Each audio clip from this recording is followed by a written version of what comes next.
Can we do our pledge from seated and so our faces show?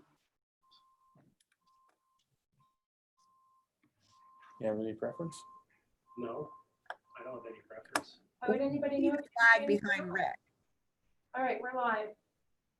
All right. Those that would like to stand can stand for the Pledge of Allegiance. Those that would like to do it, you can. Traditionalist. Martha, I'll stick with you, Martha. Flag. United States of America. America. And to the To the republic republic that which stands stands one one nation, nation under under God, God, indivisible, with liberty and justice for all.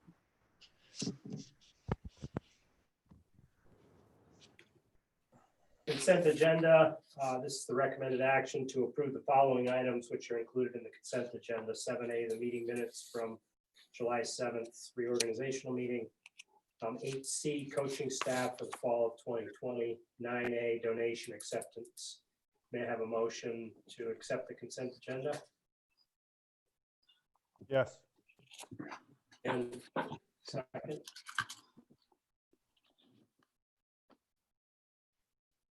Somebody want a second? Second, Thank you, Martha. Can I interject a little? Sure.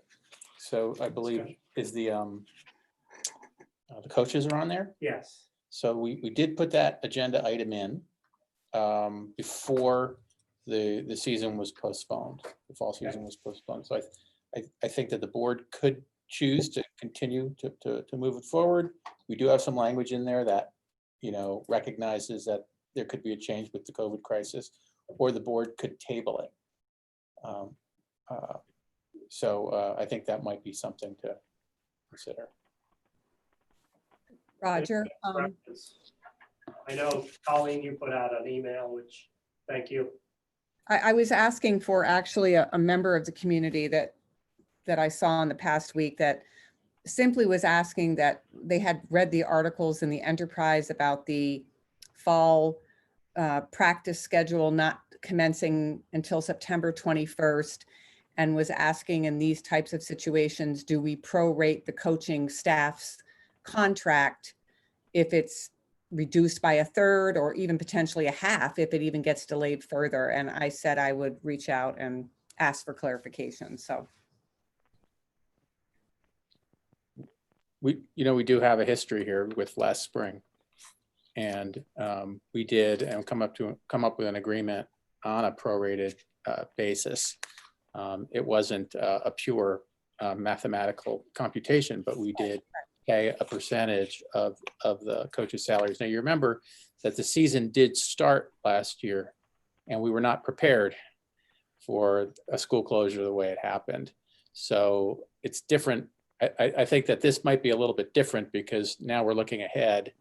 We see the postponement, and we also recognize that even in that New York State Public High School Athletic Association announcement, it does recognize that the whole season could be delayed. The whole sports season could be, or sports could be canceled for the remainder of 2020 and then opened in 2021, at which point they might actually have 2-3 shortened seasons. So there are some possibilities here that, we see are, could happen, but we're not really sure at this point. right. No, it's definitely uncharted waters, and it's a very fluid situation, but I thought it was a fair question, to ask, because there's probably other people thinking the same thing. Thank you. And I might recommend that we postpone or take the coaches off the consent agenda. And since there are salaries or stipends included in the item, and perhaps wait until we're closer, if that won't hold anybody up. Does the AD see any problem with that, do you think? No. I think we still have the August meeting to act. Mm-hmm. That's my opinion, but I'm one person, so. Does somebody want to make a motion to remove the 8C from the consent agenda? I'll make that motion. Second.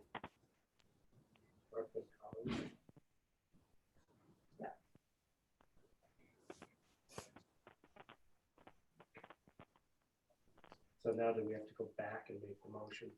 No, what I did was I added, Okay. I left it the same and then I added on, remove so it's part of it. Okay, so the recommended action is to approve the following items, which are the 7A meeting minutes and 9A donation acceptance. And that was Martha was first, Colleen second in the motion. All in favor? Aye. Aye.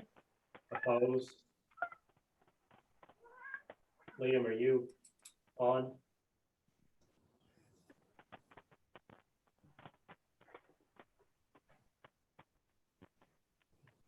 There it is.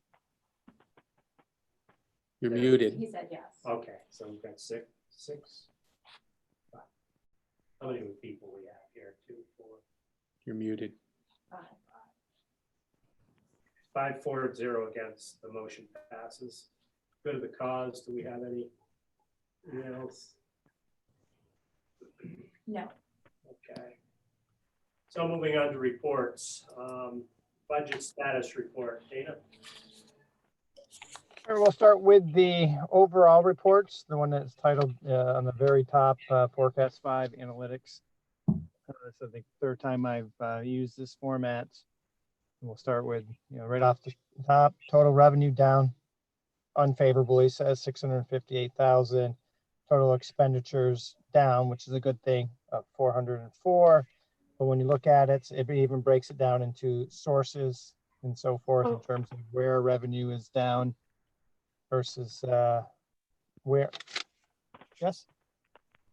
I don't know what document we're looking at. So the The title, title of it. the title is June Revenue Overview 2020. This one right here. Okay, yeah, got it. Thank you.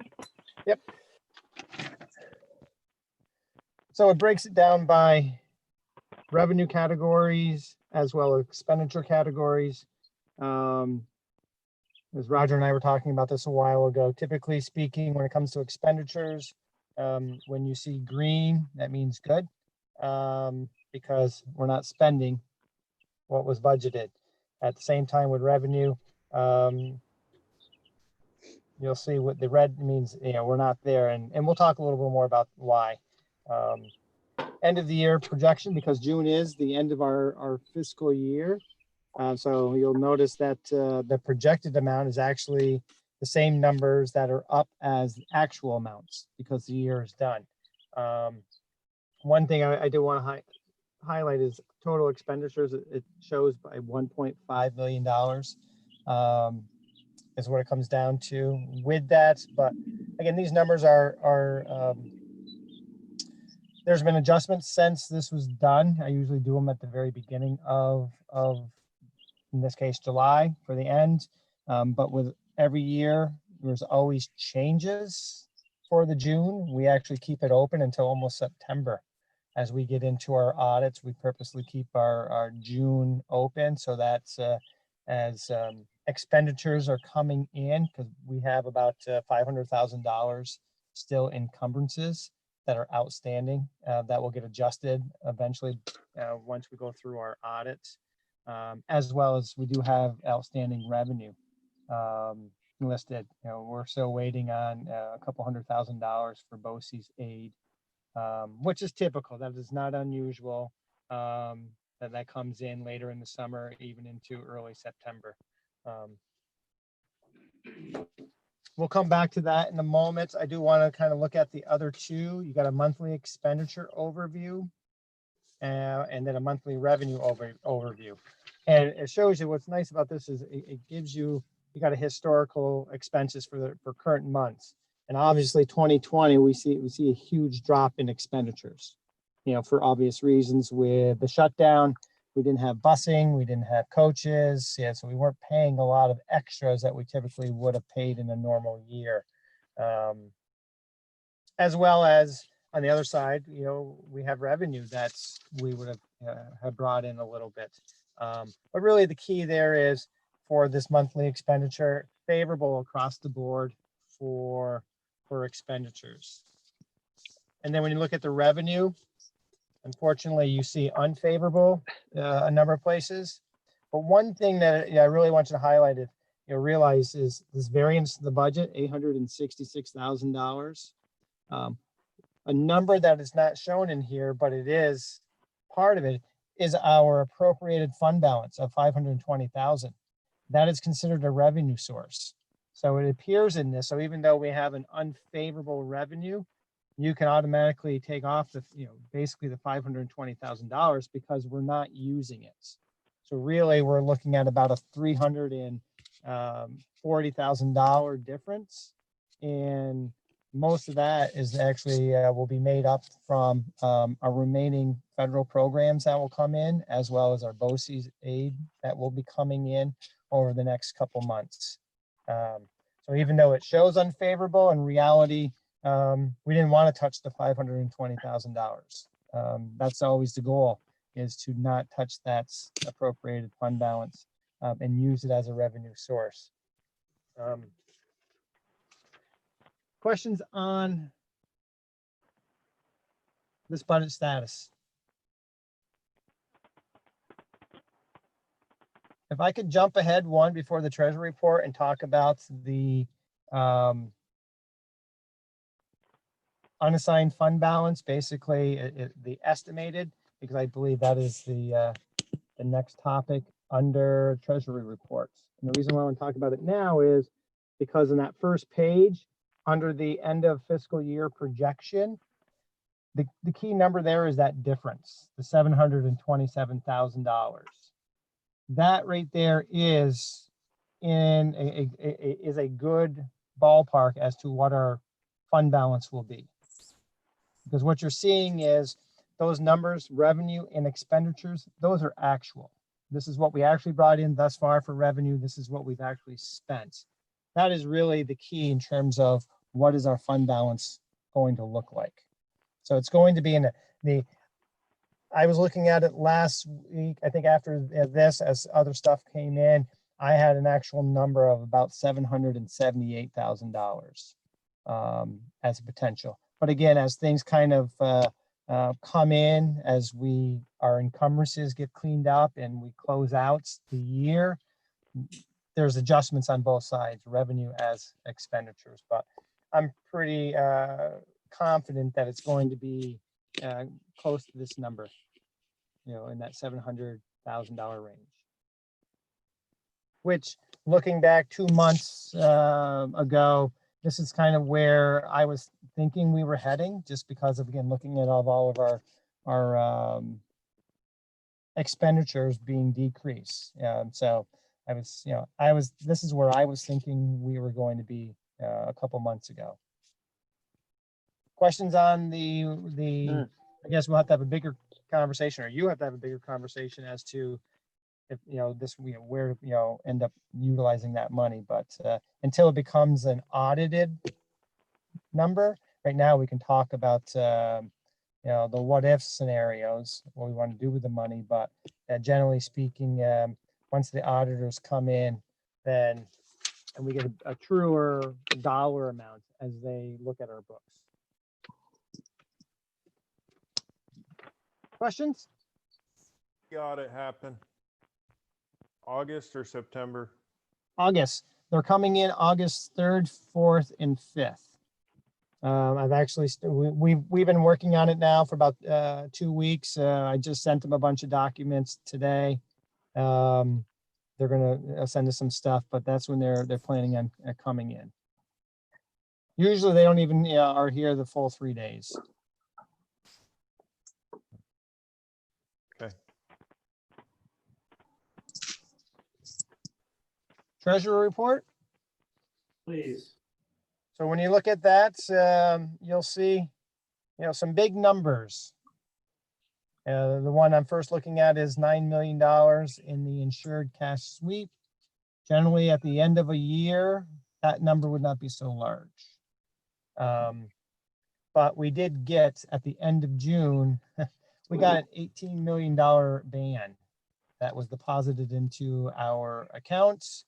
$7+ million went out literally the next day to pay for, yes, $7.1 million went out the next day to pay for our expiring bans. So we're on our third ban. So basically you get a ban to pay off the previous ban, because bans are 1 year basically loans. So we paid off the previous two, and that which was left us about $11 million. And then if you look on the other side, in terms of outstanding checks, you'll see over $2 million in outstanding checks. So you can see where the other couple $1 million went. Most of this insured cash sweep is coming from that ban at this point. So we had some big payments for capital projects at the end of June as well. You'll see when you look at the outstanding checks, other than BOCES, which is $320,000. We have a $573,000 outstanding one, $120,000 as well. 184,000. They all went out at the end of the month, and that's why they're still outstanding. These contractors aren't going to sit on that kind of money. It's going to go into the bank. Most likely, it's already cleared since then. But that's kind of why, again, and we've talked about this, that we were going to get this ban. We were going to have a sizable amount of money in our cash sweep for the next couple months as we pay down our contractors and the project starts winding down. But overall, we're still in a good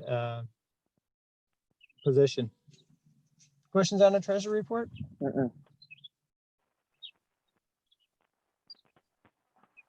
Excellent. Thank you, Dan. Superintendent's report.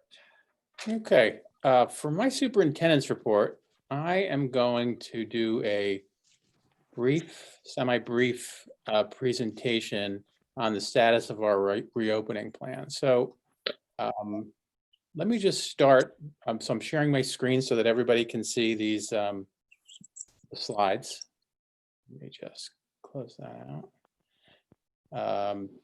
Let me just start by saying that we have been working on a reopening plan now for 2-3 weeks. And what does that mean? That means that we have a district team that has been working on plans.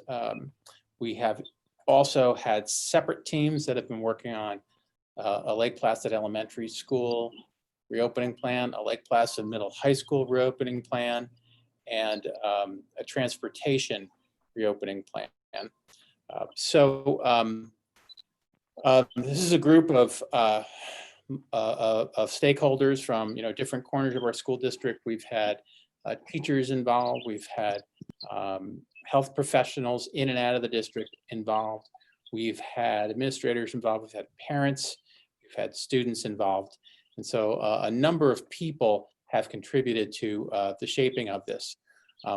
What is this plan all about, and where is it heading? Well, you probably recall that the governor had provided us with some dates of creating a plan at which time, or after which time, the state would then tell us whether or not we have the option of the option of reopening in September. So we don't actually know the answer to that question yet, although we do have some guidance, and the guidance says that if our regional infection rate is 5% or lower, then it's likely that our region would be schools in our region would be able to reopen at whatever level we believe are ready for.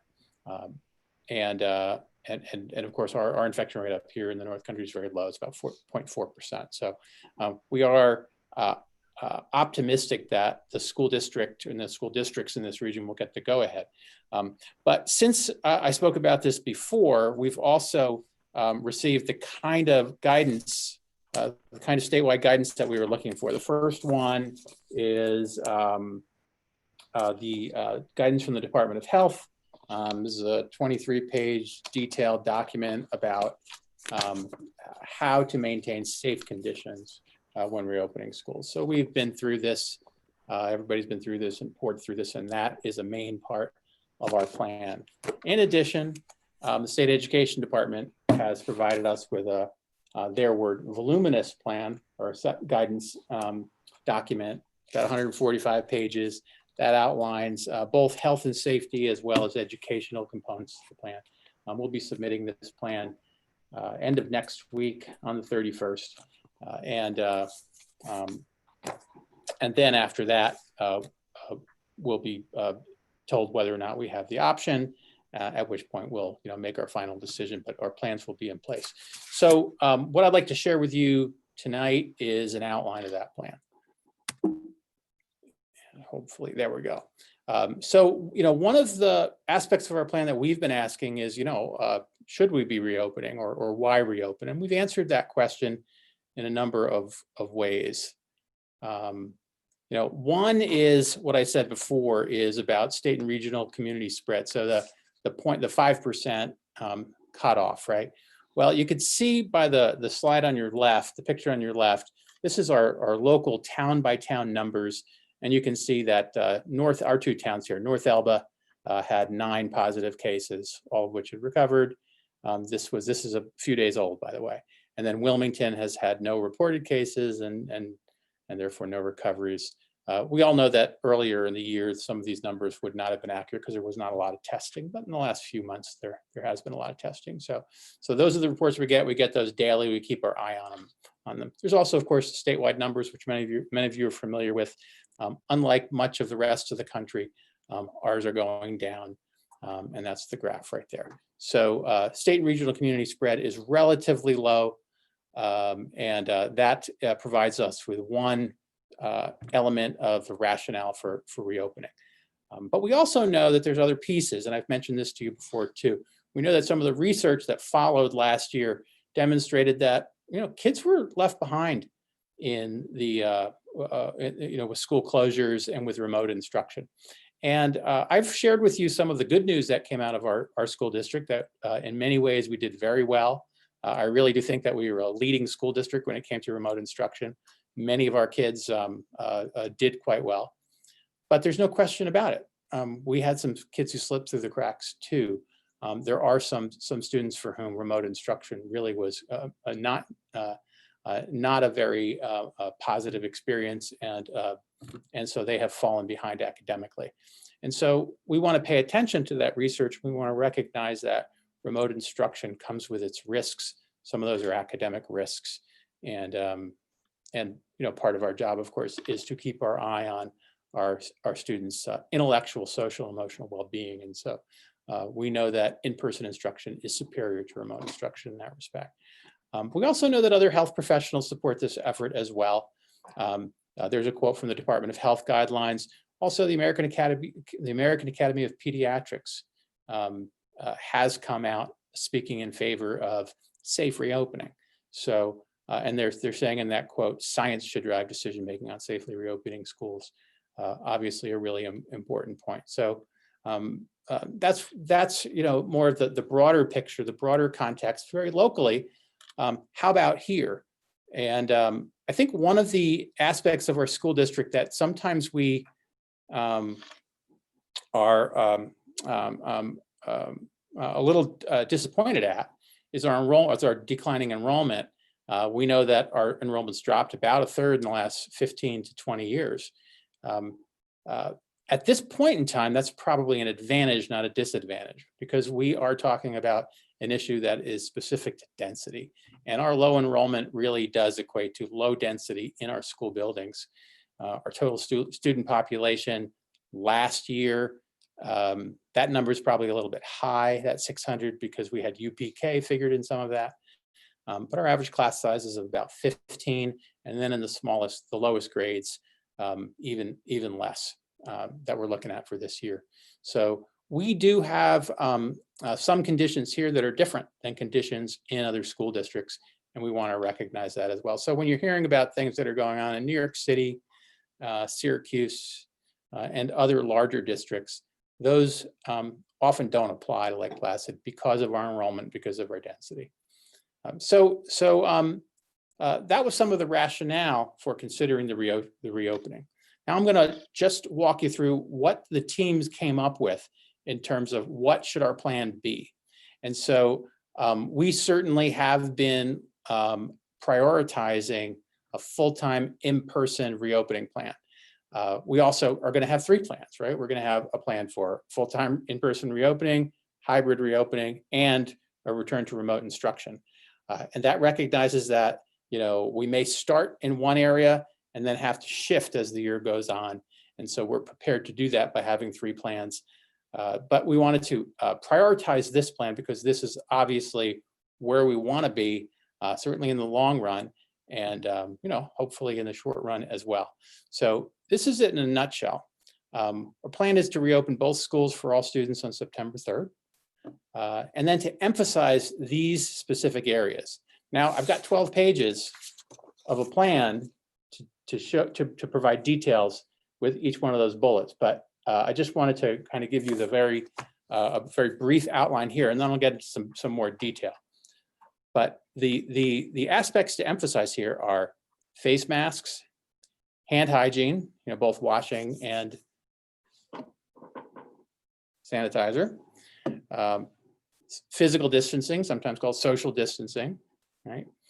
Health screening, that includes temperatures, cleaning protocols, that includes both cleaning and disinfecting, cohorting, and that may be a different term for you. It is in these guidelines, however, and the guidelines do emphasize that cohorting, in other words, maintaining groups that interact as little as possible with other groups would be an advantage here to promote that social distancing. And so our plans do promote as much cohorting in grades 6 K through 8, and then whatever we can accomplish in 9 through 12 as well. So those are really the health and safety pieces. That bottom, however, this one's really coming from us, not from the Department of Health. And that is the educational integrity piece. And what do I mean by that? Well, we're obviously all worried about the health and safety component, the virus spread, the risk. Absolutely. What we also want to make sure that we're paying attention to is the quality of what our kids are learning and the programs. Remember, we may be experiencing something in a short period of time, but for our students, they're only kindergartners once, they're only seniors once. And we want to recognize that and recognize that this is our opportunity to make sure that we are providing them with the best we possibly can. Of course, it's got to be safe, but we want to emphasize that educational integrity. So our plans really focus on that and getting kids back into school, but we also recognize that we need to be prepared to shift at any time from or to full-time, hybrid, or remote. So that's the quick piece. Now I'm going to get into just a little bit more detail, and I won't read everything on every screen, but I have provided you these onboard docs, and we'll make these public so that anyone who's watching in public can see these documents later too. So, I talked about shifting, right? And I talked about remote, hybrid, and full-time in-person. We're actually talking about 5 phases. This really came out of the middle high school, and I think this is a really nice way of looking at things that we can apply to the elementary as well. We really can look at 5 phases. The one I just described to you really involves phase 4. And phase 4 is in-person instruction, but that has some established limits that are unique to this time period. And that's things like cohorts and pods. That's things like eating in your classrooms. That's things like no early arrival.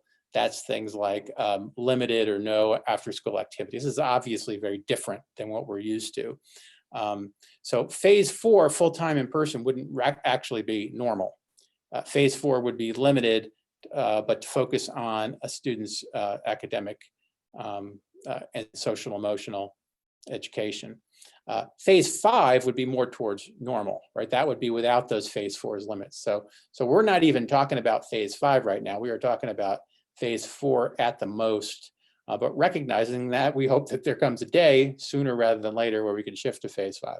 But moving down from phase 4, phase 3 would be hybrid instruction, which really means really cutting the density of the school buildings in half by having 50% of the students in school learning and 50% of the students at home and remote instruction at all times, alternating, of course. That's part of these plans as well. And then phase one, I'm skipping phase two for a second. Phase one would be the 100% remote instruction, just like we were doing back in the spring. But we instituted it, we introduced an idea of phase two. Whether or not it's possible, we don't know. But during phase one, I told you last spring, we did have some students who slipped through the cracks, and we don't want to see that happen again. So if there is an option, if we must go to remote instruction, but if there is an option to bring small groups of students in, then we would like to be able to do that too. And to recognize that we have some students who we could identify as being high needs and at risk of falling behind. We don't want to see that happen again. So a phase two shift would not be 100% of the students in remote instruction. It would be most, but some we would bring in to provide that extra support and that extra help that we can, and that oversight, really. So 5 instructional settings, 5 phases in this plan. So Lake Placid Elementary School, of course, is going to hone that to fit their situation. So again, the Lake Placid Elementary School plan is much larger than this, but in brief, it would involve health and temperature checks. It would involve staggered drop-offs. It would involve organizing students into these cohorts, these limited groups, in which students move as little as possible away from their cohort, and teachers, when there are different teachers, would come to them. It involves using alternative spaces and outdoor classrooms whenever possible. It involves masks and social distancing. That's part of the whole district plan, of course. And then in order to foster that, using one-way traffic in the hallways, putting up barriers when possible or when needed, et cetera. And then to recognize that this would all be new and different, and to spend those first days and weeks of school supporting students in multiple ways, both in process ways like how to do online instruction, as well as social emotional type support. Many of our students haven't been in school for a long time. They're coming back to an unusual some unusual changes. So again, that's Lake Placid Elementary School in brief. The middle and high school plan would be a little bit different. So the middle and high school, you might know, has most students would have a schedule of 8 periods and lunch. That's 9 different movements throughout the day. So they're looking at introducing a block schedule that would reduce that from 9 to 5. And we can do that fairly easily in a fairly understandable way, just based on the schedule we have now. And students would take some classes on say if it was a Monday through Friday, on Monday they would take some classes that they don't take on Tuesday, and Tuesday they would take the other half of their classes, like a lot of block schedules throughout the nation. So theirs would involve a block schedule. Theirs would involve as many organized pods as they can. And then, but to recognize, of course, that at the middle and especially at the high school level, pods are much harder because students go in many different directions and many different programs. And then the 5 phases of reopening, to recognize that they may need to be flexible and to make some changes as we go. So that's the middle and high school plan. I'm not going to go into the details of the transportation plan.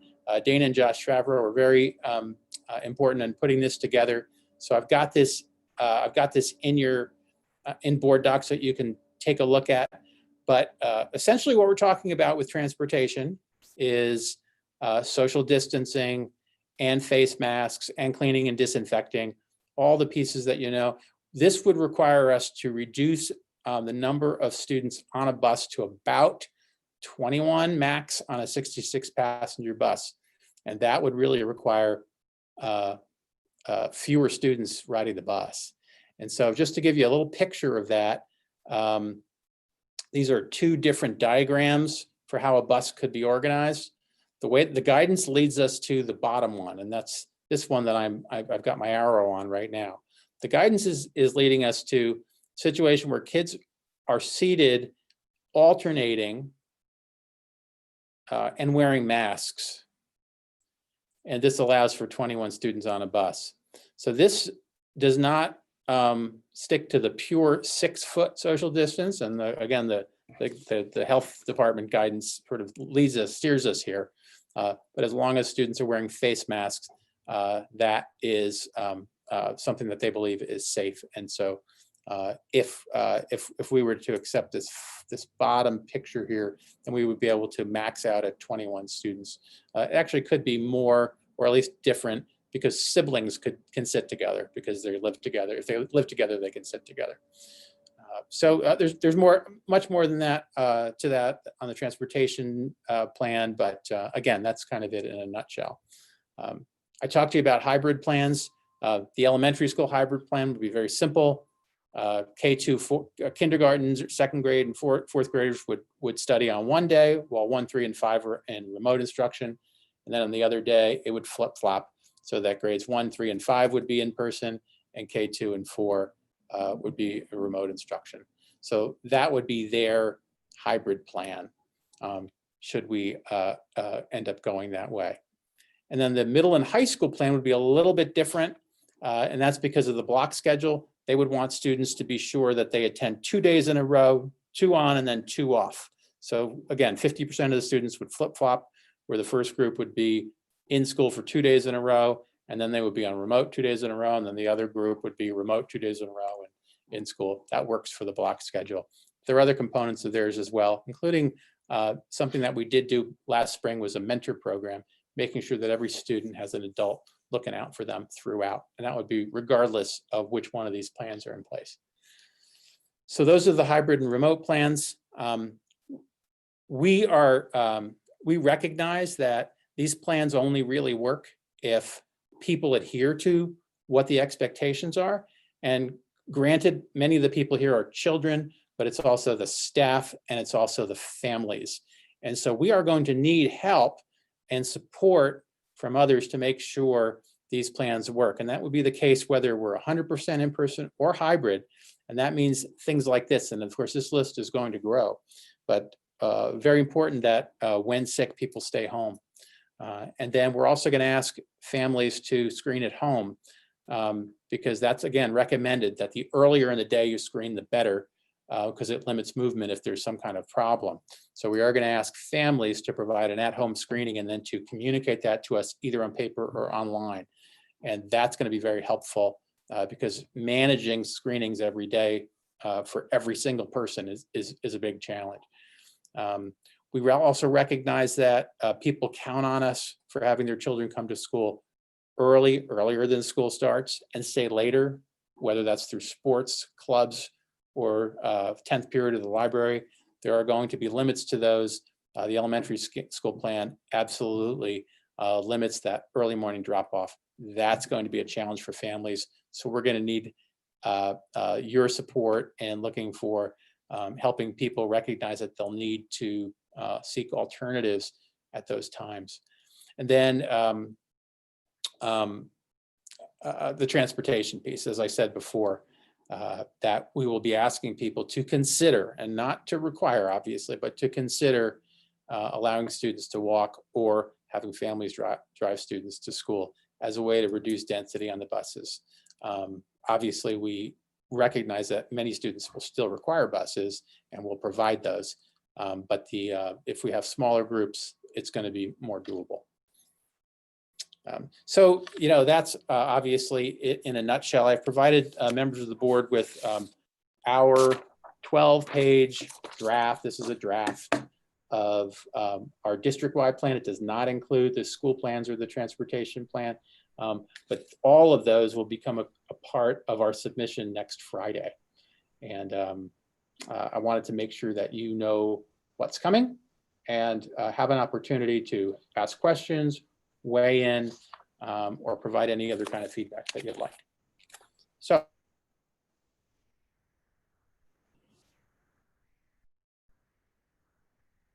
or to provide any comments that you'd like. Roger, I just first and foremost want to say what a tremendous effort and the amount of work that has gone into not only the presentation that you just did, but the reopening plan to submit to New York State Ed. It's just been an incredible effort. And I thank everyone involved. I did have a couple questions, Roger, when you were talking about the density classroom. And you had mentioned, we know that there are a couple of grades at the elementary school that fortunately, unfortunately, however you want to look at it, they do have a rather small cohort, so to say, for example, the incoming first grade class, which is probably going to be pretty manageable. But are they going to utilize alternative spaces, for example, the incoming fifth grade class where there's an average of 17 or 18 in a room? Because it just seems that that's going to be a difficult number of children to try to socially distance. And I'm wondering in that group in particular, if there's an alternative plan for that number of children. Yeah, you know, we don't have all of each classroom in each level and to see where the pressure points are yet. You know, the fifth grade obviously is one that you brought up. There are going to be some others, other grade levels at the middle and high school as well. So yeah, we're looking to use some of the alternative spaces. Let me give you an example, the cafeteria. So the cafeteria is likely not going to be used for eating lunch or breakfast. And so we're looking at that. We're looking at some outside spaces that we can utilize. There's one you know, a structure that was built as an outdoor classroom, but certainly there's lots of other ways that we can use the outdoor. The trail project, for example, includes outdoor classrooms in it. You don't see them because they're behind the trees, but they're there. And whatever other spaces that we can pull together. So as we get to that, you know, kind of class by class work, Colleen, we're going to be able to see where we can and where we can't guarantee that 6 foot distance. And then we're going to make those adjustments based on what we know we've got. So I don't have a clear answer for you for that one example, but I can tell you that we're going to be getting to that level of detail soon. No, it's been an incredible effort and a lot of work, and you're all to be, you know, commended for it. One other quick question: at some point, will they be a community-wide presentation where question and answers can happen for members of the community, or will they just attend a board meeting, you know, via online? You know, that's a good question.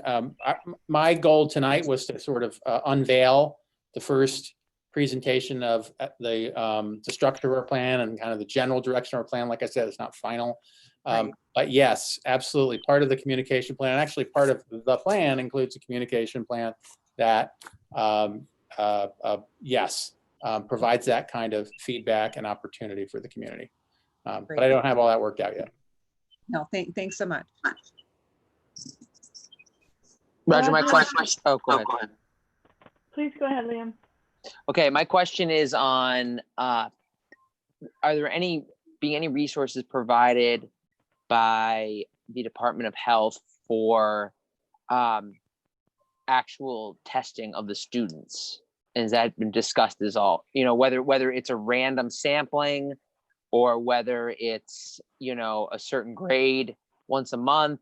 Yeah, is there any resources out there, or there has been any discussion about actual testing of students? It's actually in one of these guidance documents that's not an area that we're allowed to dabble in. In other words, we cannot require or institute a testing program within the school. We're just not allowed to. That doesn't mean we can't make recommendations and referrals, all of that. And we will work with the Department of Health as to consult with them in any situation. But yeah, unlike, for example, the nursing homes, we won't be able to institute a testing program.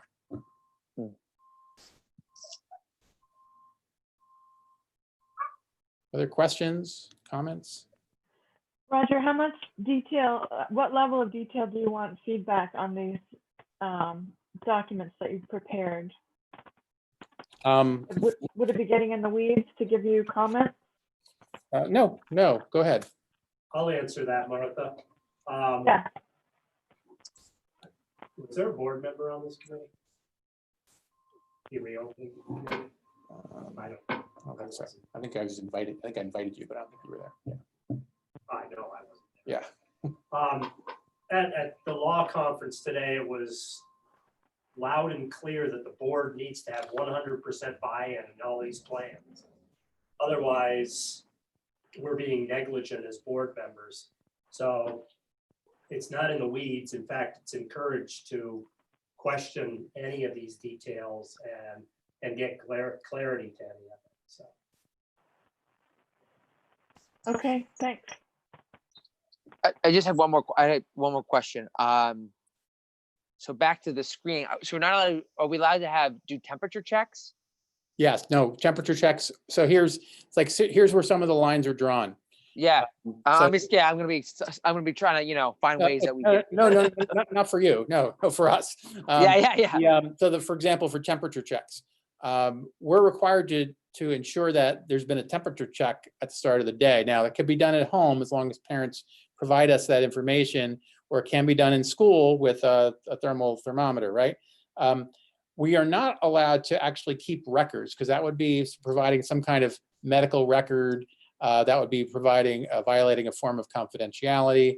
I may not be explaining that 100%, but basically we're not allowed to keep medical records. We can keep records of whether or not a student has been screened, but we can't keep track of, say, 99 degrees, 95, 98 degrees, Sure. all that kind of thing. And that's actually very clearly distinguished in our, in what's coming out of the Department of Health on what we can and can't do. What one of the suggestions today was it'll be a pass fail. So either pass the temperature screening but I'm glad you put numbers to the periodic, I think the language says periodic health screens. Yes. I think I said weekly. Right. Yes. So thank you for that's. And then the other question, sorry, I had one more question, was about, do we need resources for whether I don't know, further outdoor spaces such as, I'm just thinking of like large tents, something that they would have at the, that you could rent, like a Vermont tent company, or, and I know that wouldn't work through the winter, but certainly for the first 2 months. Yeah. Yeah. So these are all, you're actually summarizing an email I sent out today. Yeah. Have we considered in what area would it be helpful to have a tent, some kind of covering? And so we're looking at all those. There's a couple of issues that come up when we talk about these things, because I think it's a great idea. I want us to use the outdoors more than we've obviously done in the past. Unattached to all of this so far are resources, and so we know that in this plan is providing PPE, right? So providing masks and providing shields and all of that. We know that hiring people to take temperatures costs money. We also know that putting up tents costs money. So there is a piece in part of this plan, and this actually came out of one of the guidance documents, is to pay attention to how this impacts budgets.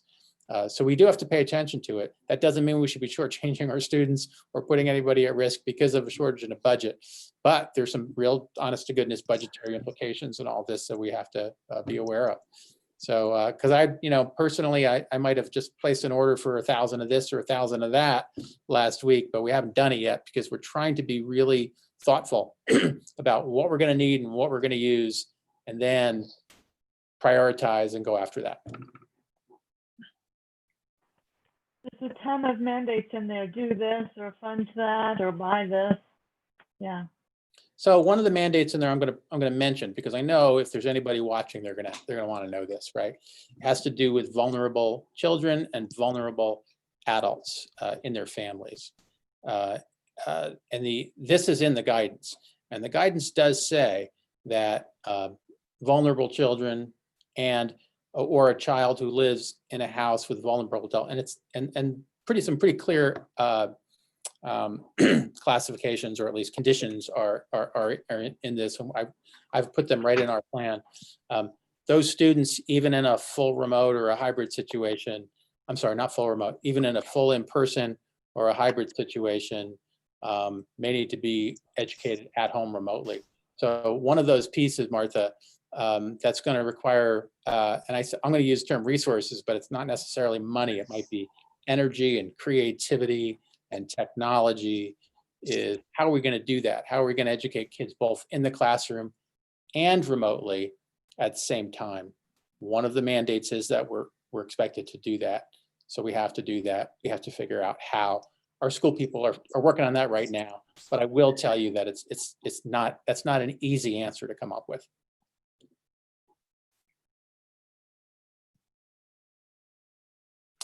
Other questions, comments? Anybody come up with a program for Yes, screening? yes. They have. They're, they've come up, I haven't seen them, but I've been hearing about apps and other things. So again, we're trying to figure out whether that's worth looking at or whether we can accomplish the same thing with a piece of paper. So we're gonna try and figure that out. All right, well, I know that's a lot, and I did provide you with some things to read. Like I said, Karen will make, for anybody who's out there watching a live stream, Karen will make this public so that you can look a little more closely. And please do know that this is not a final, this is our working draft as it stands today. We're not done with this. We're still working on it. Once we have it submitted, that doesn't mean it's approved. Once it's submitted, that also doesn't mean that statewide or even region-wide, we're being given the green light to go ahead. We won't hear that until the first week in August. So there's a lot of steps still to be taken in this process. And this is one very important one. That's why I wanted to fill you in at some level of detail on where things stand. Okay, thanks very much. I'm going to unshare my screen now. Thank you, Roger. You're welcome. Thank you. And Karen and Dana. And many, many people who were involved in this, quite honestly. So I get to be the spokesperson, but yeah, there's a lot of people working really hard. No, thank you. Thank you. But please review that if you will. As I say, it's encouraged that the entire board buy-in and their questions answered. So.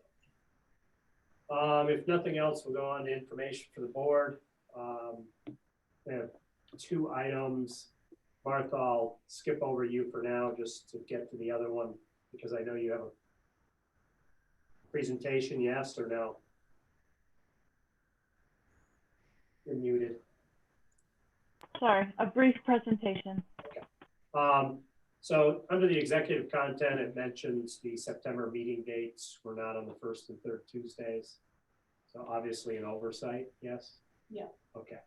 So if we'd like to reapprove a calendar, making those the 1st and the 15th, which would be the 1st and 3rd Tuesday. Anybody have a problem with that, or can we vote on that next time? Then there's attached, there's an email, a July 14th email from Martha regarding her representing the school districts as part of the Adirondack Diversity Initiative. Martha?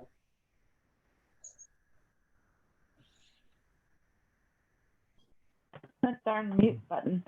The Adirondack Diversity Initiative is doing all sorts of stuff, and I'm sure you're all familiar with some of it or some aspect of it.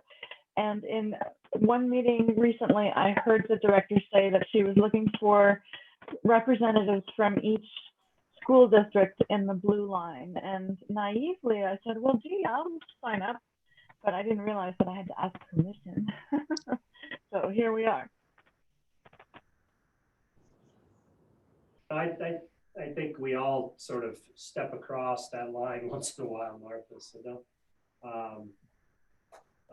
don't take offense to me pointing that out or anyone else. So None taken. So if anybody has any objections to the district or Martha being involved in that that initiative, please either now or in an email. If you'd rather remain anonymous, let us know. Otherwise, Martha, give us a day or so and give you the go-ahead. How's that? We don't have to vote on this? I don't believe so. No, I don't think so. Thank you, Martha. Yes, thank you. Yeah, thank you, Martha. You're welcome. It's all about time, and if you got it, go for it. Next up is the capital project update. There are 4 documents under the capital project update, as far as, I guess there's 3 and then 1. 3 under public and 1 under the executive. Any feedback, Roger, Dana? Well, there's a lot there to read, or if you stop by the school, schools, there's a lot to see. I would tell you that the capital project is moving fast. It's making a lot of progress. It's occasionally having hiccups. It's being disruptive. It's being a little bit inconvenient. It's inconveniencing everybody, from those of us who try and park at the school to people who live nearby and people who trying to run businesses nearby. And we know all that. We're sorry for all that. But we also know that we're moving as quickly as possible to try and get this project finished. In fact, we're working very hard with our managers and our architects and our construction contractors to try and get construction workers out of the buildings and finished, actually done inside the buildings, so that we can prepare the school buildings for our students. You know, we're talking all about cleaning and disinfecting. Well, you can't do that when you're changing pipes in the ceilings and you're putting up new wallboard in the offices. So we need to get them out of there. So if they're moving quickly and therefore being somewhat disruptive and somewhat inconvenient for people, we apologize, but please recognize that it's really important that we get this done, that we get it finished, that it's really good. We think it's going to be, cross your fingers that all that's going to come through in the next month. Dana and I are communicating, early and often with all these people to try and make sure that this is going to happen. Dana, you have anything to add about the capital project? No, I think the one thing is, Roger's really stressing to them to get rooms all cleared and ready to go so that cleaning can happen and not wait until a week before school starts to do a deep clean. So the contractors are working on that to free up rooms as we progress through the summer, and hopefully they can start cleaning these areas in the next week or so. Is the auditorium going to be? No, that's the one interior space that's not going to be done. The biggest one we got, Yeah, Yes. but we do have a plan to make sure that our construction workers will only enter that from the outside, not through the school buildings. So they'll be working on the auditorium. There won't be any access or exit from the auditorium into the buildings for students or for construction workers. There'll be a line drawn there. But yeah, the auditorium is going to take longer because of some of the additional work and some of the hiccups that involved some of the roof problems that came with the storms and some of the implications of that. So we have some things that we have to clean up and fix up, and of course the auditorium is the longest project now, and it's the one that won't get done. But if you go over to the elementary school, you'll see the new entrance going up. I think the building looks great. You'll see the offices almost done. So we are making a lot of progress in a lot of different areas. Any other questions?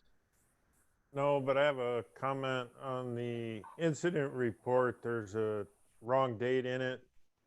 It says Sunday, July 22nd. Since tomorrow's the 22nd. Yeah. Yes. It should have been, what Sunday was it? What last Sunday, Sunday before. It should have been the 12th. Should have been the 12th. Okay. Because that's when that's the incident with the last roof leak that we had, correct? Yeah, that was Sunday the 12th. Probably was also Saturday the 11th, but we discovered it on the 12th. Thanks, Dan. Roger, I don't know if this has already been done. It's just a suggestion, but there are a couple businesses that are very close to the high school that I think have been affected more recently. And again, I hear a little chitter chatter in the village. Has anybody reached out directly just to kind of explain to them the timeline and that we're doing the very best we can? Yeah. Maybe And the sorry, annoyance. yeah. So our construction managers have been very good about reaching out, and they've been doing everything from knocking on doors and making phone calls to having lunch at some of the establishments you're probably talking about.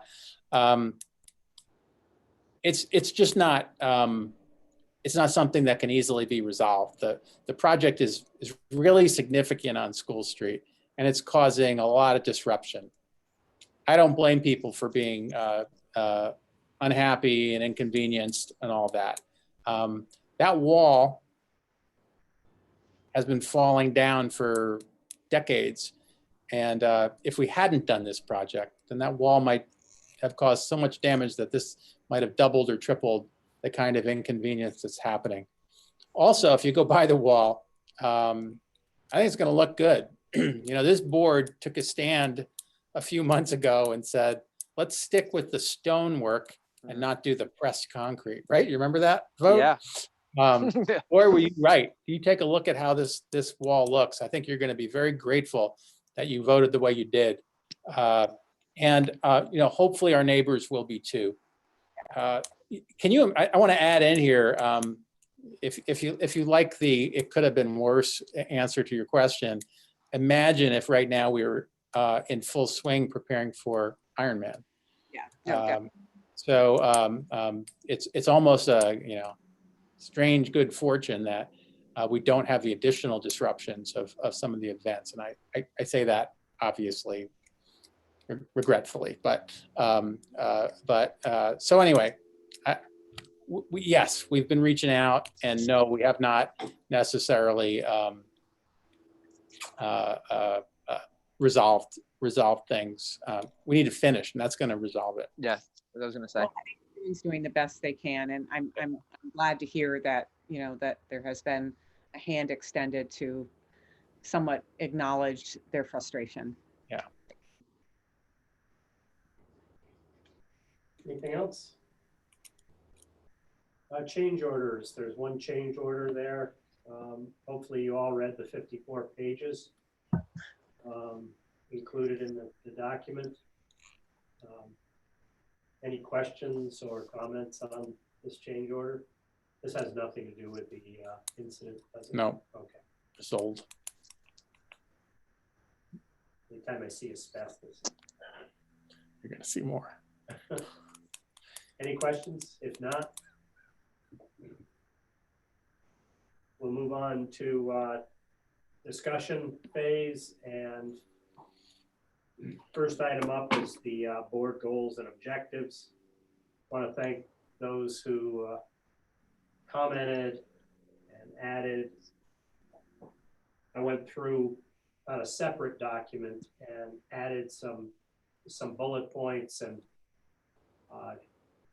eliminated some other items that some of you pointed out were had expired, or we met them, and no real desire, like collective bargaining.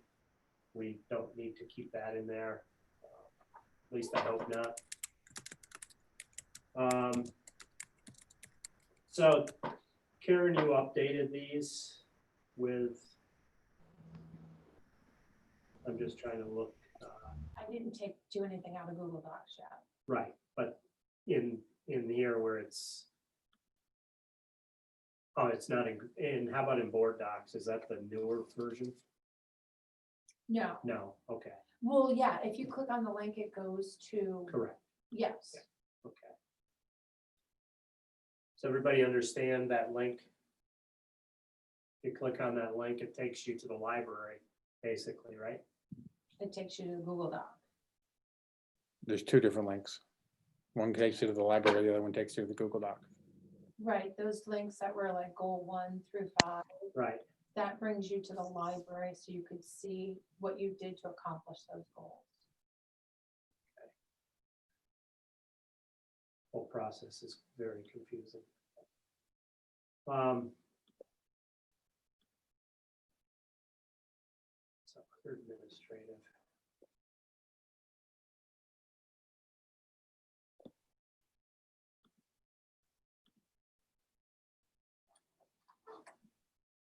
Okay.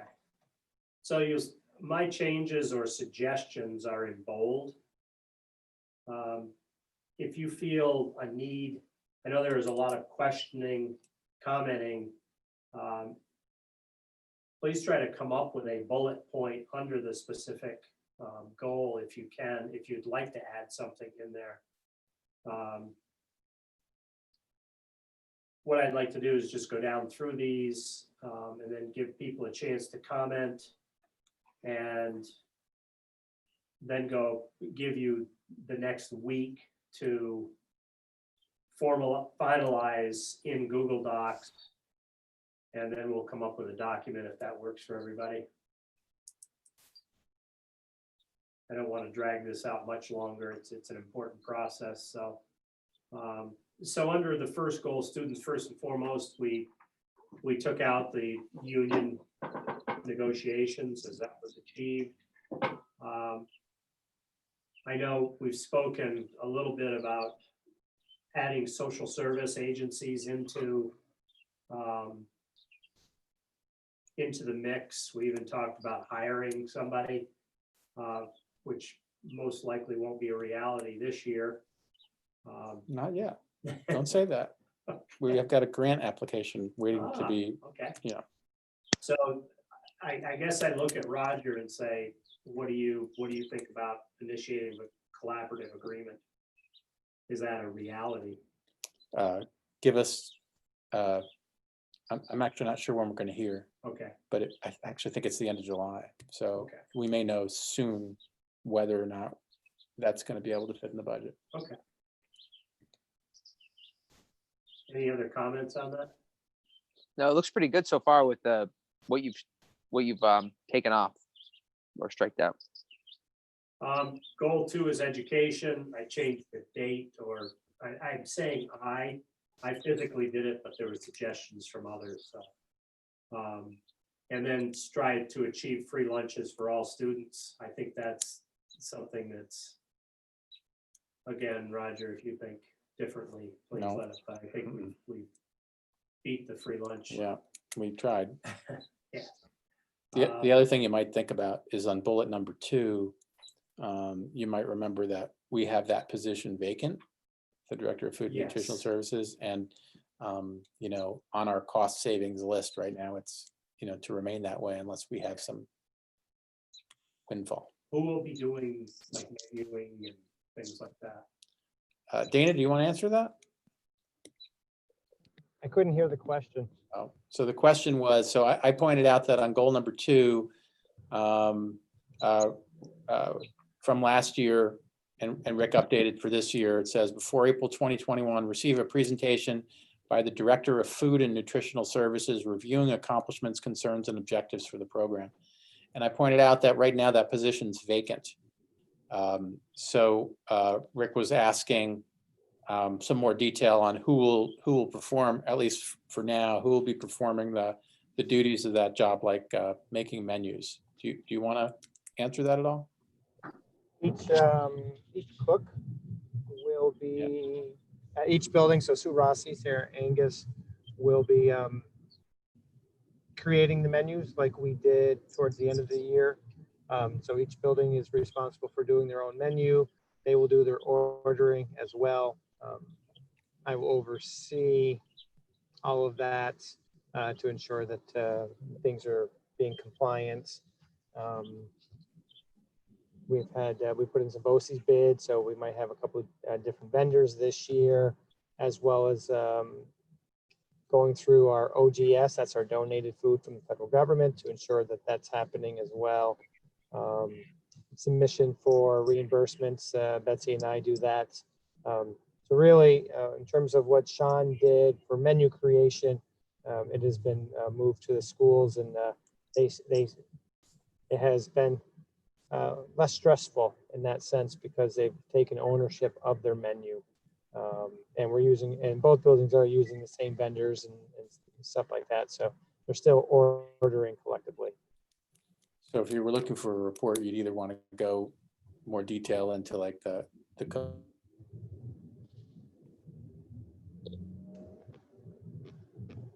And And I'd be more than happy to put information together and give a report. Okay. So I'll just put in that presented by, Maybe just receive a presentation on food and nutritional services. How about that?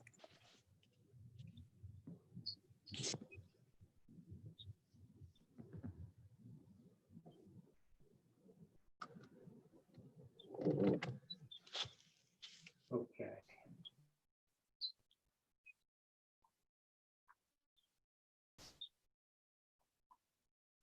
Let's see. Then going down, the last bullet is just the years have changed, the technical endorsements. That was goal for this year, which obviously was not met because of COVID. Is swipe still a thing? It still is. Okay, do you think it will be this year? I don't know about starting this year. Okay. I'll leave that to others if you'd like to leave that in there. They were still active in the early spring or late. And there was an increased participation. And then added, this is sort of a brain dump. Exercise an ongoing critical review of system programs that promote high standards of performance and expectations of learning for this new and challenging environment. Then the first question is, well, how are you going to measure that? I think this is one of those no-brainers. I believe we'll get at least a monthly update, if not every meeting. But just something there that if somebody looks at our the educational component that we are looking at, you know, a critical review of the programs and how they're doing and how are the students doing. Roger, any comments on that? No, you're really asking for a monthly update on how our instructional program Correct. is serving kids during the upcoming months. Any comments, or can I move on? Number 3 is community outreach. I didn't like the 4 newspaper articles. That's just me. So I thought of just, again, a word dump here, maintaining open and effective communication with the public, staff, and students by way of published articles or presentations of current or relevant topics. If you'd like to put a number in there, we can certainly do that. I don't think it needs a number. Okay, just that it was done. I also took out Lions in the bullet point ad. I don't believe the Lions Club. Is it the Lions that no longer? Kiwanis is no longer active. Kiwanis, Lions is, okay. I'll take that back out. We actually did a budget presentation to them, did we not? The Lions? No. First year Oh, at Hojo's. A long time ago. I think it was Rotary. Isn't that Rotary? Was it I Rotary? think it was Rotary. Leadership.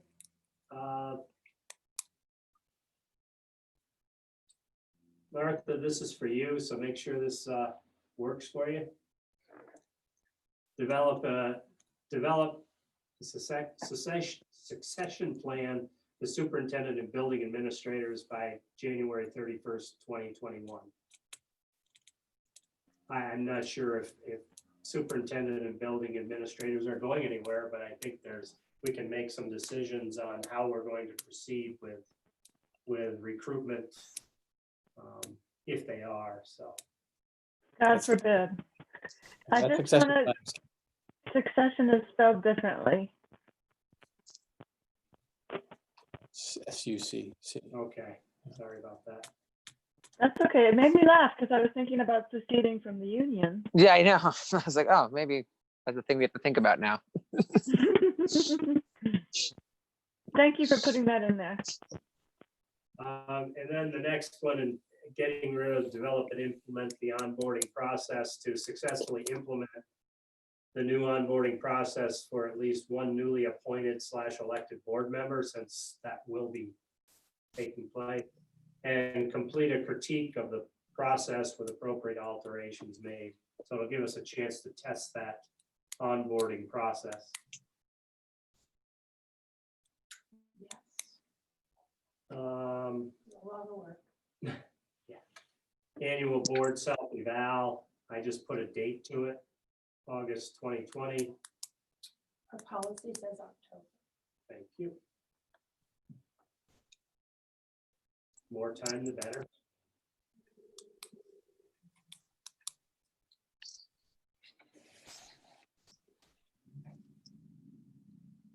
And then there was a date change and technology. I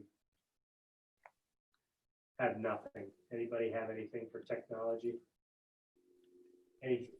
Has anything been identified during COVID that we might take up under this?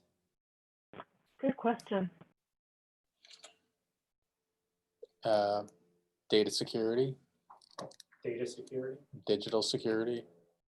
Dana, do you know what's the term we're focusing on? Either the data protection officer or that, is that what you're referring to? Yeah, Oh. you're part of that. You have that title, right? And so Correct. talking about what digital security? Yeah, it's looking at, well, it's a New York State's mandate. Originally, we had to have a plan in place by July 1st, but that got pushed back to October. Creating additional layers in terms of protecting student data is really what it comes down to. So Joe and Jason have been working on that for the last few months to ensure that staff that have access to student information, that their devices are secure. Yeah. Mapping out a plan to make sure that we are compliant. And there's probably going to be down the road looking at purchasing some new servers that are more protected as well. Did you say October was that due date?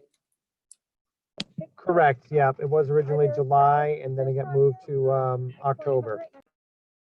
Okay.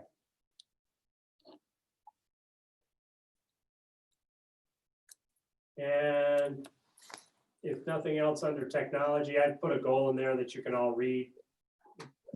Is this being carried over? Or am I not? I don't think your No. work is live, isn't live. I'm typing on the document. Financial, you can see that a lot of these have been eliminated. The CSEA job description, we're at the mercy of Essex County, which we can, at this point, I think there's more important things in their on their agenda at this point. Capital project monthly reports, we're getting those. I did leave in the schoolhouse construction managers. And the question was the one on build on board partnership with Educational Opportunity Fund. Have we maximized that, do you think, or? No. Okay, well, that's a good one to keep in there. And then lastly,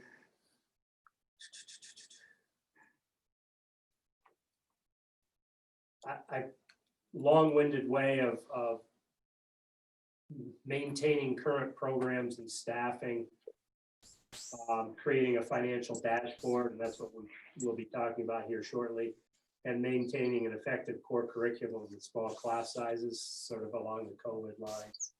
I don't know how much of that the board has control over, but again, I look at these as we're measuring Roger as well, so I don't know if that's right.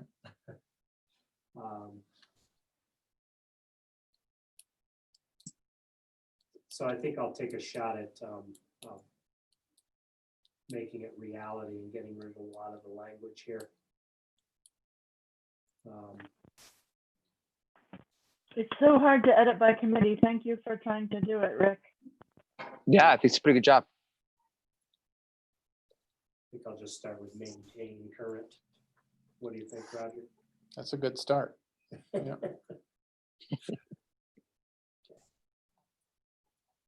I'll look at these again later. So. Any other inclusions?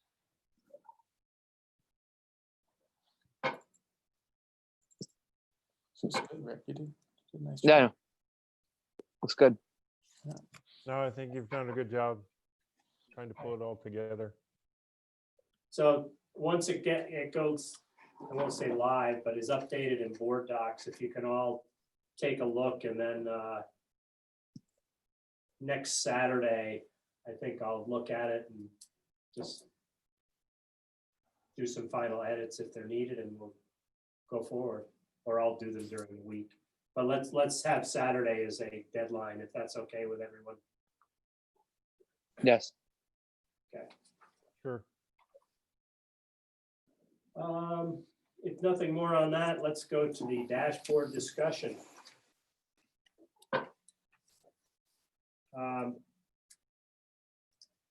There's a copy of an email in there that you should have seen. Martha and Dana have met, and Martha's asked for a few moments to discuss the conclusions of their meeting and get everyone's input on this dashboard. So, Martha? Thank you. Karen, may I share my screen? Yes, you should be able to do that. Okay. Nope, it says host disabled attendee screen sharing. While you're looking at that, think of a dashboard. It gives you miles per hour, your gas level, the temperature of your vehicle, and the check engine light, which is critical. So I was thinking we could have something like that to gauge the physical health of this school district. So that's where I'm coming from. Ready now? Try it now. Oh, wow, look at this. Okay.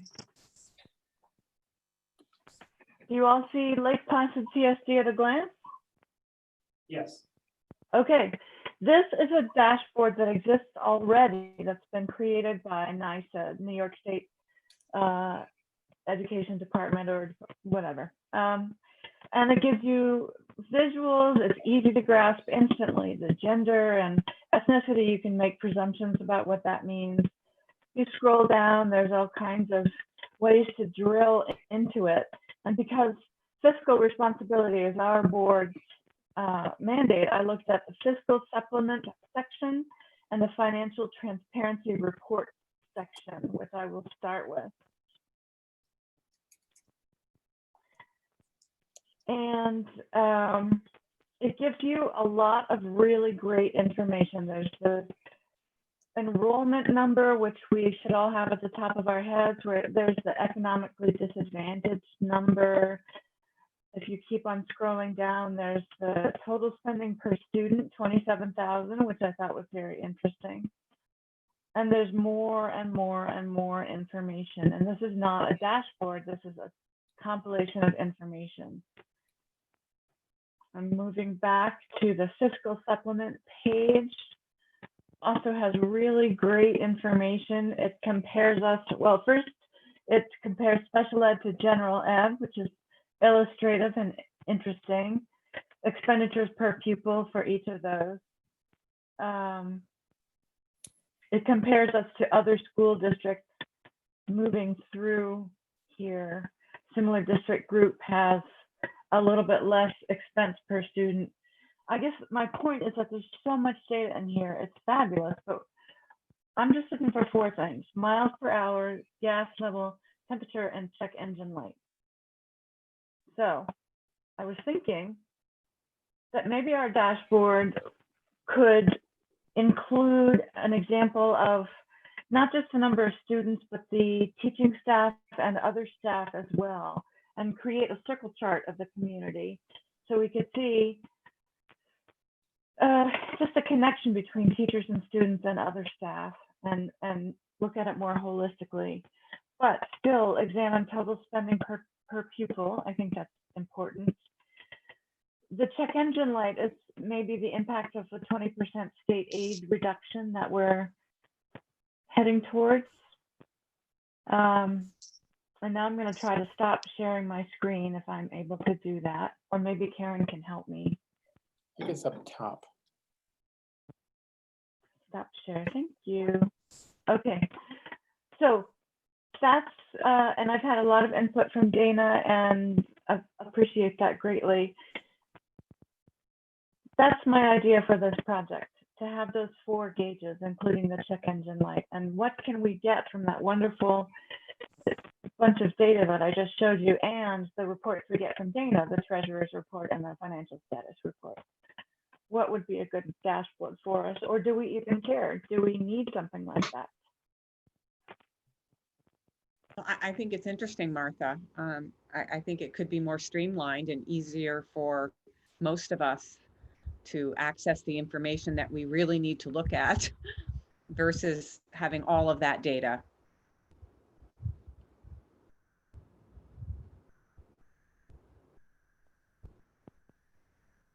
My only, I guess, comment is I'm always cautious of dashboards that might expose scrutiny that requires an explanation, such as why is our cost per pupil so much higher than, you know, Keene Valley? And I found it interesting that it had a cost per pupil. You went through it, so I sort of missed it, but it was on the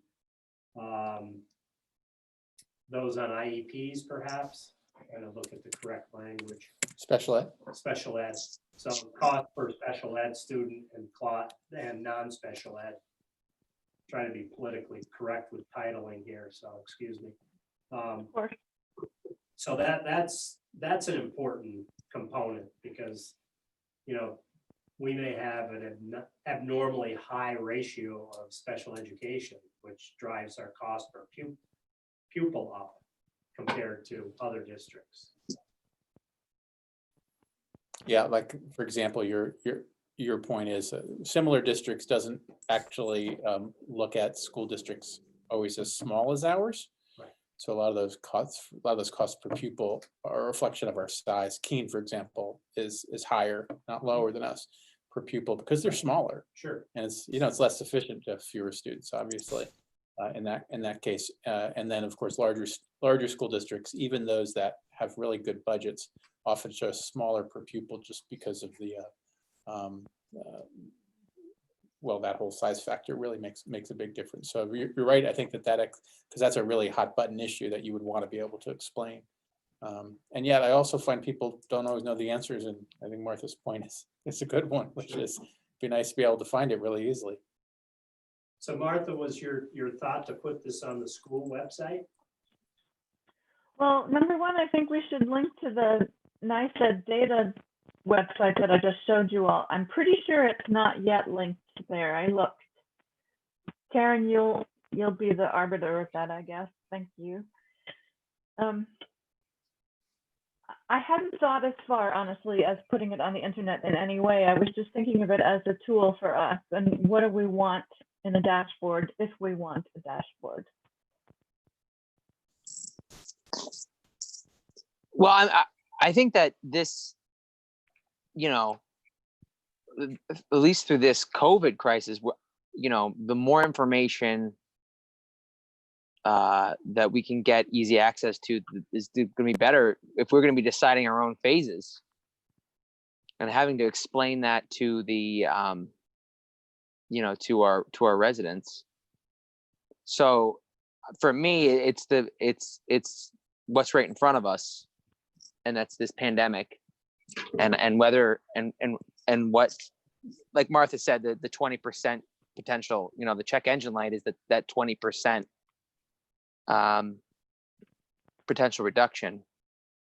So I don't know what the answer is, but to me, it would be, we're going to need just more information as we navigate this next year.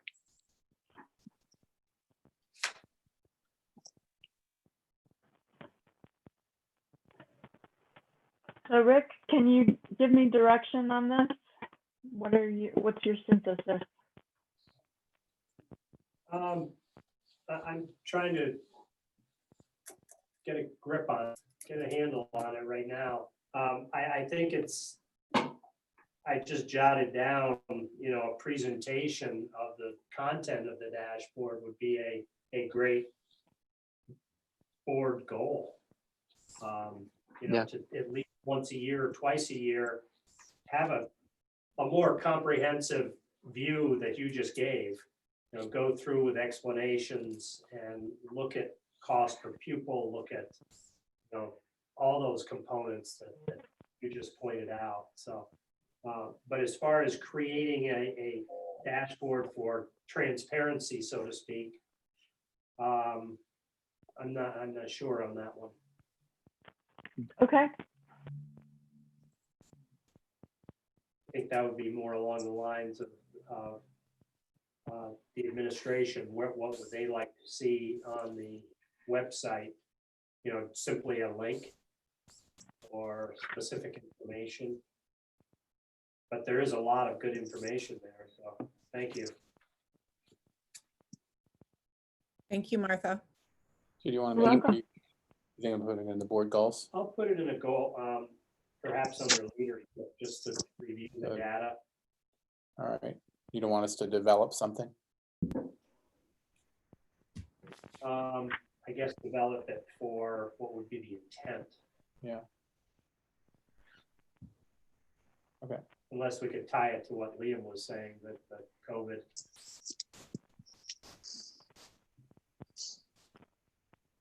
Okay. I'll give it some more thought, and if you all would give it more thought too.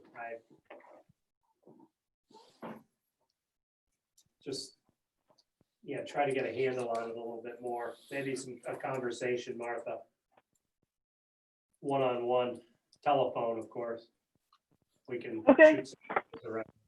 Okay, I'll follow up with you. Thank you. okay, thank you. You're welcome. Anything else on the dashboard? Thank you, Martha.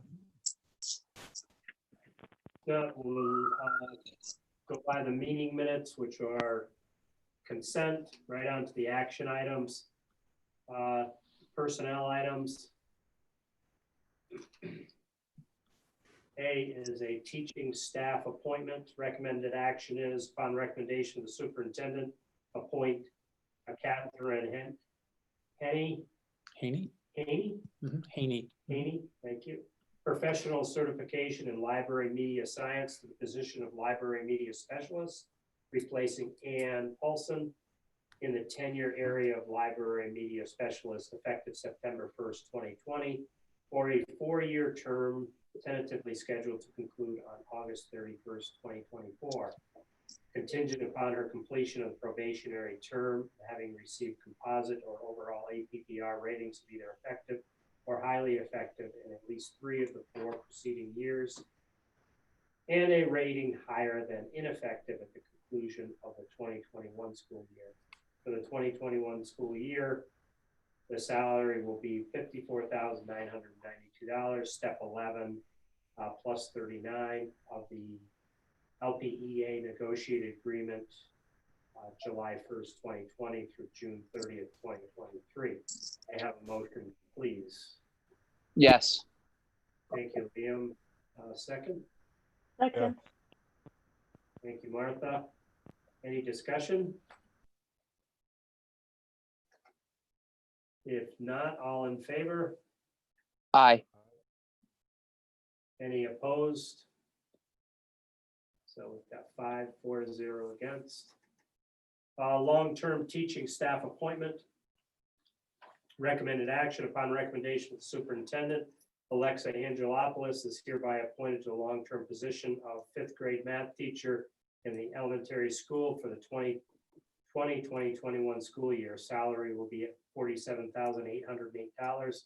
Step 1, master's plus 33 for the 2020-2021 school year, based on the salary schedule and negotiated agreement of the LPEA dated July 1st, 2020 through June 30th, 2023. This service will not be credited towards tenure. May I have a motion to accept this appointment? Yes, motion. Thank you, Colleen. Second. Yes. Thank you, Dan. Discussion? I would just like to say that I'm absolutely thrilled that an alumnus, Alexa, she's not only talented, but she's qualified to come back and teach fifth grade math for the year. And I'm just excited. I'm just thrilled because I somewhat feel that in education, when we teach these students when they're young and then they go out in the world and come back, that it's almost like full circle. So I'm really excited to have Alexa come forward. Thank you for that. Any other comments?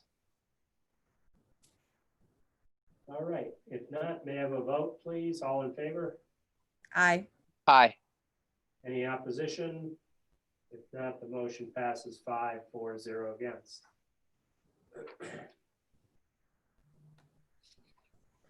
Coaching staff will release that, correct? It's been released. Okay, thank you. It just probably didn't. So next is board member resignation. Upon recommended action, upon recommendation of the superintendent, accept the resignation of Jeffrey Brownell, general board member, effective immediately. May I have a motion to accept this resignation, please? No, And I don't want to recommend it either, just so you know. Yeah, It's all, it's, I will move if needed, but it's, will be missed. so I need a second, please. A Dan? second. Discussion, I just want to echo what Colleen said earlier. Jeff will be greatly missed, and we appreciate his years of service and wish he and his family well. Any other comments? I would just echo those comments. I think he's gonna be missed. He was, a great, offered great perspective, certainly coming from, that serious business background that he had, and the businesses that he was involved in were very innovative, and I think that he brought a lot of that with him to the board meetings, and yeah, he's gonna be missed. Absolutely. I will tell you, I sent him an email and pretty much I told him I generally try to talk people out of this and to reconsider, but when family's involved, that's sort of off limits. So he has served us well, for sure. yes. Okay, I'll call for a vote. All in favor? Aye. Aye. Opposed? So the resignation is accepted. 5-4-0 against. Are we tabling the coaching thing? Yes, Okay, I'm sorry. that's what I meant by release it. Sorry, No, it's okay. I'm talking about all the language. So I just have a question. So does one get appointed? Do we pick one to be appointed, somebody to be appointed? So what you'll see is we put a link up there for the policy, Okay. and the policy does, I believe, right, Karen? Yes. Yes. It echoes, I looked up the law as well, and Mhm. it echoes the law. That's right. So it says the Board of Education has the power to fill any vacancy by a majority vote, which may occur on the board by reason of death, resignation, removal from office of the school district, or refusal to serve. The person so appointed in the place of such member of the board shall hold his or her office until the next annual election of board members. The unexpired term of the office will then be filled by election. The board shall have the power to call a special school district election for the purpose of filling the unexpired term of an office of a member of the board. So it looks like there's an option. There's an option, right? Right. What we've done in the past, I think it's since I've been on it, we've done it. Well, we've asked the public if anyone was interested. The board would solicit people. If we had more than one individual, then at one point we brought them in and interviewed them, and then chose the candidate that we thought best fit. So I'm not sure how we get the word out there other than just word of mouth. I think we did a press release the last press time, release. looking for people to be interested in running this, to be put on the school board. So Is they it would just get for press one release. year? What's that? Is it just for 1 year, Rick, until the next voting season? Yes. Okay. But incumbents have a pretty good record of being reelected. So they would.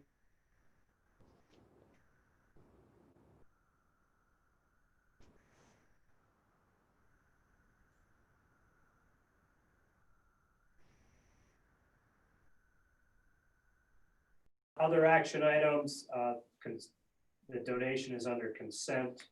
Law conference approval, recommended action, whereas NISBA is having 2020 law conference virtual July 21st and 22nd at the cost of $130 per person, whereas Rick Preston has indicated a desire to attend the law conference, whereas money have been budgeted for the board to attend conferences.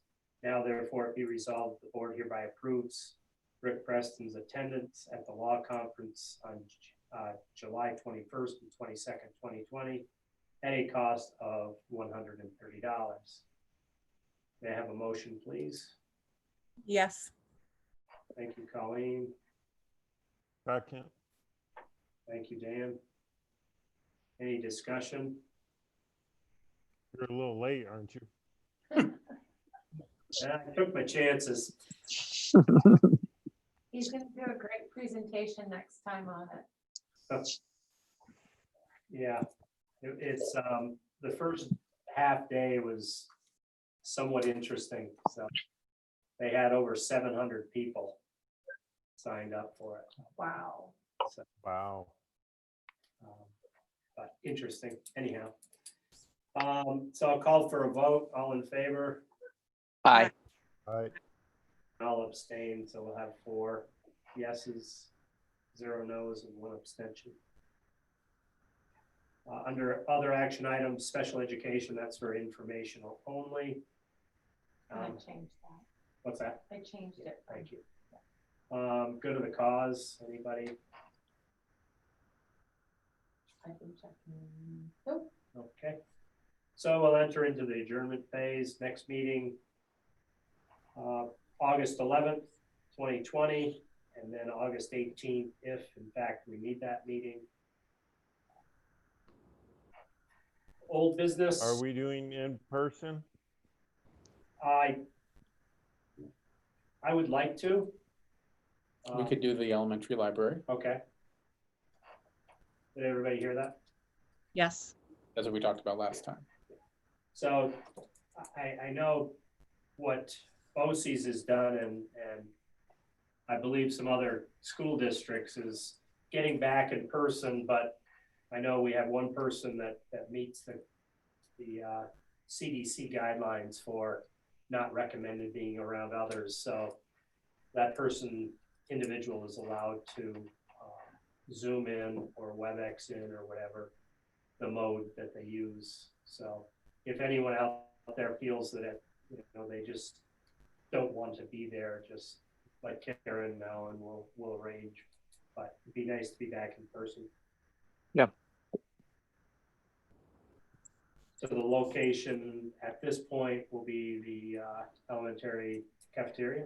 Library? Library, okay.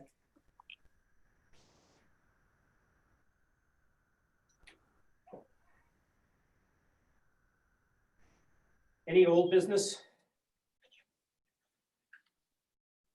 Any new business? Okay, we have a proposal to go into executive session. The recommended action is a motion to enter executive session for the purposes of discussing the employment history of a specific employee. May I have a motion to enter executive session? Yes. Yes. I think it was Colleen and Liam. Okay, Colleen and Liam, thank you. All in favor? Aye. Aye. Opposed?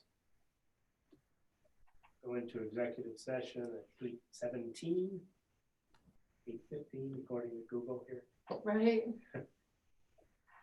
So Karen, how do you turn off the YouTube? Do you know? Oh, I'm gonna turn it off. You're going to turn it off? Okay. Yeah. Because we can just launch right into it, can't we? What's that? We can just launch right into the executive session. Correct.